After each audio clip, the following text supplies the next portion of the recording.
I'm Chloe Grant. I'm an 18-year-old racing driver from Scotland. How did you find out this sport?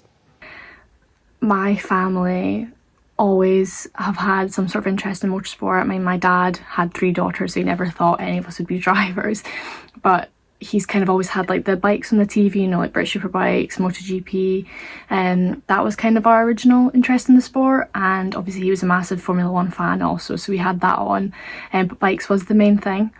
And then eventually, just one day, I think I'm the youngest out of 3, but my oldest sister, Lucy Grant, she's 9 years older than me. When she was 14, she saw the Ayrton Senna movie and she said to Dad, like, I want to do that, I want to race. And Dad did do a little bit of karting just for fun, like before he even had Lucy. So he knew some people within the sport, contacted them, they helped get Lucy started, and about a year later I asked if I could start also, and then I've never stopped. What made you want to drive for the first time? I guess just like that, kind of similar to that story. When I was watching, I also saw the Ayrton Senna movie, but when I was watching my oldest sister race and I was the annoying little 7-year-old running around, or at the time 6, running around just being annoying, when I was 7 I just was like, can I have a go? And it was just a hobby at first, and then I truly fell in love with it and it became serious when I was around 11 years old. Do you remember the first time you got into a racing car? I don't remember the first time I got in a kart. I do remember the first ever time I got in the quicker karts when I was 11, and that became more serious because the speed difference was just so big, and I was like, whoa, like this adrenaline feeling, that rush, I just fell in love with it. First time I got in a race car, first race car I did was a Citroen Saxo. It was just fun, it was pretty slow, but first time in a single seater was a whole other experience. That was like unbelievable. Like I couldn't believe the feeling of the downforce and how much you can actually carry, like how much speed you can actually carry through the corners in a single seater. Like it was just an unbelievable feeling. I will never forget that day. Why is motorsport so special for you? I'd say because it's my whole life. I mean, I've been doing it for 12 years this year, I think that's correct. Wow. I don't know anything else. I mean, all the people that I love are from it, all my friends, my other half, everyone I know is in it, and it's been such an amazing time, and without it I don't know who I would be. It's a huge part of me, and I think I will always be somehow involved with the sport, and it just, I have this like kind of love for it that I don't have with anything else. I mean, I've literally tried every sport pretty much. The one that came closest to it was like hockey, but there's nothing that compares to that adrenaline of winning a race and going that flat out down a straight at 150 mile an hour, and even like in a single seater, you know, carrying that speed around those corners. It's just unbelievable, and you just feel so lucky to be a part of it. And I think a lot of us can look ahead to the future, like in every aspect of life, and if you're in the sport or not, everything. I think we all, in some, like whether it's in the gym or whatever, we all wish we were at some sort of level, or we wish we were further up, but we don't realise that we're currently in the position we dreamed of being in. So we need to enjoy the moments more, and when we get, and just work hard to get to the other points, but really enjoy it when we're there in the moment. Sorry, can I drag that on? How did you get started? Again, like I said, literally just asked my dad if I could start, and that was that. So that was a pretty easy, short answer. I just asked my dad, and we eventually just started doing karting, like just alongside what my sister was doing at the time. Who helped or encouraged you to get into this sport? I kind of said that already. My dad and mainly my oldest sister, Lucy. How many hours a week do you spend training? Probably couldn't give you an exact amount at the minute. Everything's very messy trying to get the 2025 season together, but on average I'm in the gym every single day. Some days I do 2 hours, some days I just do an hour, but I do a lot of sim work at home. I do a lot, like 2 hours a day if I can. That's what I aim for, but sometimes you can do a bit much. I need to take just 2 days to reset and let your mind catch up, and because sometimes you can work. I've had so many times where I've worked and pushed myself too hard and then I'm sick and then I'm out for it for a week, so it's not worth it. So you need to have rest days, they're very important. What has been your greatest victory or proudest moment so far? I mean, there's quite a few, like obviously winning the JCC scholarship and even just signing to do F1 Academy was amazing. You know, the first winning feeling, the first podium feeling, the first championship, like there's so many I could list. Like there's not one main that stands out because all these things combined are so incredible and I'm so lucky to have achieved them, and all these things together make me who I am. Have you ever had difficult moments such as accidents or defeats? How did you keep going? Yeah, of course. I've had many difficult times. It's in this sport, you have to face it. There's going to be more downs than there is going to be ups, sadly. I'm sure if anyone started following F1 Academy from the beginning, they'll know about my huge crash in Monza last year. Not last year now, 2 years ago now, in 2023. That was really tough because anytime I've had a crash before, it's just, oh, you're fine, get back in the car. But this was significantly worse because I wasn't just bruised. I had a fractured wrist, so I was actually hurt, and the car was really bad. And we've never had a bill that high in damage, and that was kind of a mental block from me from then on, because I didn't want, like I said, my family aren't like a lot of families in motorsport where we can just pay it all up. We can't do that. We don't have the money to do it. We work so hard for the sponsors that we get, and that's how we go racing. So it was a bit of a mental block, and it struggled. I couldn't push my limits after that because I always had this background fear in the back of my mind of you crash, damage, more bills, then like thinking about my family. So that's something I've even kind of struggled with last year.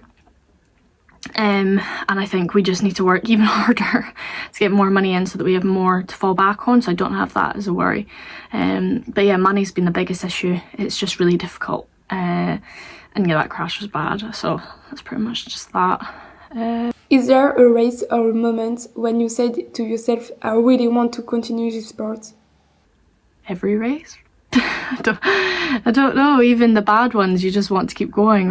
I don't have one in particular. How did you manage stress before a race? Don't really get stressed before a race. I think the first one of a season, like if you're in a new car, kind of, it can be a bit, not stressful, but anxious maybe. I don't know, I just kind of have my good routine now. Like before every time I get in the car, I have a physical routine, a mental routine, and that kind of just helps me. I think it's good to be in routine with everything in life, really. Are your family and friends very supportive of your passion? Yes. My friends, when I used to go to like high school, secondary school, whatever you want to call it, no. I don't have any friends that I went to school with anymore. They couldn't understand how much I loved it. They couldn't understand why I took up so much of my time, and they basically made up rumours and kicked me out of the friend group. So I was like, okay, whatever. And that's why literally all my friends now are involved in motorsport in some way. And my family are fantastic. Yeah, but again, that shows the racing community just all comes together, and they're also lovely. Do you have a coach or a mentor who has taught you a lot? I have quite a few. I think my biggest one from karting was Ryan Cannon. So he was like my team boss in karting. He taught me so much. And I've had a few different driver coaches in cars as well, but I think Ryan is one of the biggest ones for me. And also in cars, ART, just ART in general, all the people that I raced with in F1 Academy from ART were so valuable and so important to me for my career. And yeah, I loved them so much. I cried when I left them, and I've never felt that with a team before. And yeah, if I could get them back, I totally would. But yeah, I just learned so much with them. Like, so much things. I could be here for ages talking about it. Is there a driver you admire and who inspires you in your career? Obviously, Ayrton Senna, like I said at the beginning, for me and my sister. And current time, Lewis Hamilton always will be number one to me. Very lucky to have met him 2 times, and he's the most incredible, nicest guy ever. Where do you see yourself in few years? I don't even know where I'm going to be tomorrow, so that's a lie. But no, I don't know. I can only hope for the best. Right now, I'm kind of focusing on year by year, which I do need to have a yearly, like a 5-year plan. But me and Dad have got something coming together that we're hoping will be able to support me better in racing. So hopefully I can make it another 5 years in this sport. I don't know, can't answer, but hopefully somewhere high up in GT racing or something like that. Do you have any specific goals, such as winning a championship or racing on a particular circuit? I mean, yeah, just more wins, more win more championships. all of that stuff.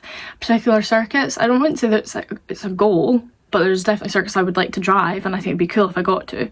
But yeah, the goals are obviously just more winning and championships. Would you like to move up a category one day? Yeah. Sorry, I feel like that's kind of an obvious thing that everyone wants to do. I mean, I'm done, like I can't believe I stayed in F4 for another year. I didn't want to, but we had to because of finances. That's why I'm leaving single seaters, because we can't afford to move up to GB3 or F3 like I wish we could. So we're leaving single seaters, sadly, because I would not be happy in another year of F4. What does sport bring to your everyday life? Lots of hard work, lots of training. It's just a full-time job being a racing driver, pretty much. It's really difficult, but it pushes me to be a better person as well, I feel. I mean, I take care of myself. Physically, I take good care of myself. There's so many things. It's just a lot of hard work, but I wouldn't change it for the world. If you had to explain to someone why you love this sport, what would you say? I feel like I've kind of explained many reasons within this, so sorry about that, I kind of ramble on. But the adrenaline, the winning feeling, the people in the community, there's so many different things, but probably the adrenaline's the number one. It's pretty good. Do you think this sport has changed you or taught you anything important? Yeah, a lot. I think I've been forced to mature a lot earlier. I think I am a bit more aware of certain things. Like, I don't want to be down on my cousin here, but like my cousin, for example, is only 6 months younger than me, and we went to the same school and everything. Obviously not college though, because I went to motorsport college, and she just went into a job. But we're the exact same age, had the same circumstances in life, kind of, apart from I had a sport and she didn't. And we're very different people. Like, I take really, really good care of myself, like I said, with my training. I'm at the gym a lot, whereas she'll go out on a nights out with her friends and like drink, whereas I just have no interest in that. And I'm definitely a lot more mature than her. And again, I feel like this is all because of motorsport. And it's not like I'm like, oh, I wish I was doing that. Which, like, I don't. I'm happy with how it is, and I'm happy with what the sport has taught me. I feel like there's loads more it's taught me, but yeah, just being patient, think before you say. And I like to sit back and just observe people now as well. Like, I used to jump in, whereas now I like to observe and then like make my point if I have to, kind of thing. I don't know, I'm just kind of rambling at this point, but there is so much that I could probably talk about for a while.